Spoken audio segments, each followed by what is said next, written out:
When was the last time you were confident that leprosy and AIDS could be spread just by contact with those who are affected by it? One of the many myths behind these illnesses is that it was passed on by the simple act of kindness. Touch. Princess Diana was one of the first people to help tackle the stigma behind the disease and bring it to the world's attention. According to my audience analysis, more than half of you have at least heard of Princess Diana and knew that she was a caring and lovable person, yet a lot of you seemed uncertain as to why she was such a role model and adored by the people. Today, I am going to walk through with you her journey from marriage into her Royal Highness title and how she used that power to dedicate her time and efforts to support the many charities and organizations that she made her priority in bringing the issues to the forefront of the world, which changed how we look at these people who were and are still being affected by them today. We will lastly look at the continuation of her legacy of humanitarianism through her children Prince William and Prince Harry. Let's first look at where and how her title came to be. From working as a teacher and a maid as Lady Diana, she rose to title and political standing when she married Prince Charles in 1981, giving her the official title Her Royal Highness Diana, Princess of Wales. Within their marriage, she bore two sons, Prince William and Prince Harry, who are now third and fourth in line for the British throne.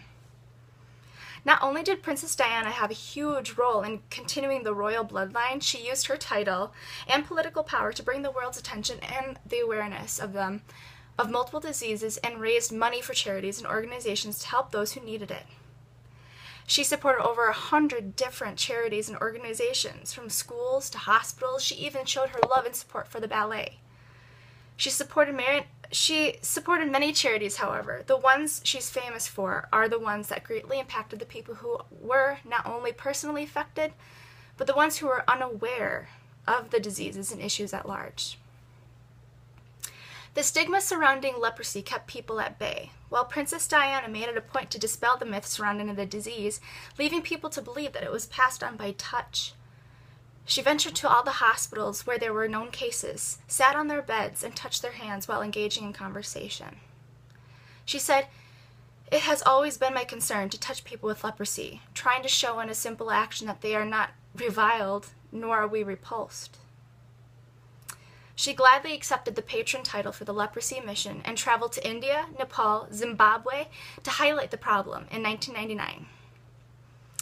Then, a grant through the Diana Princess of Wales Memorial Fund, the Diana Princess of Wales Health Education and Media Center, opened in India to help promote the dignity and rights of those who are affected by disability and leprosy into the Indian society.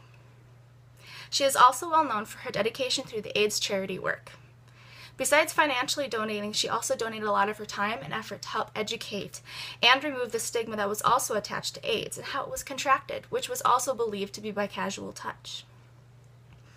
Princess Diana was one of the first celebrities photographed holding and touching patients believed to be affected by the AIDS disease.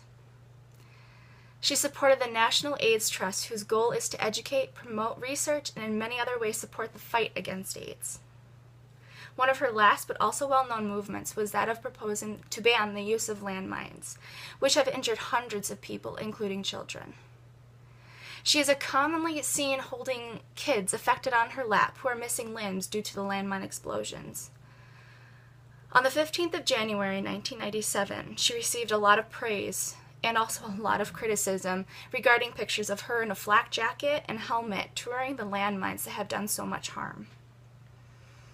Although her involvement with the International Red Cross and Crescent movement seemed to frustrate government officials, she pressed on and helped put international education and pressure to help stop the use and ban of landmines before her untimely death later in 1997.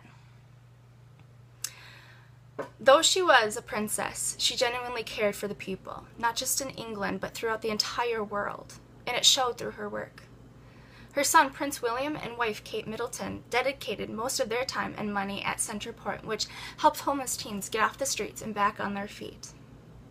Princess Diana was considered the people's princess because of the involvement and care she showed towards people.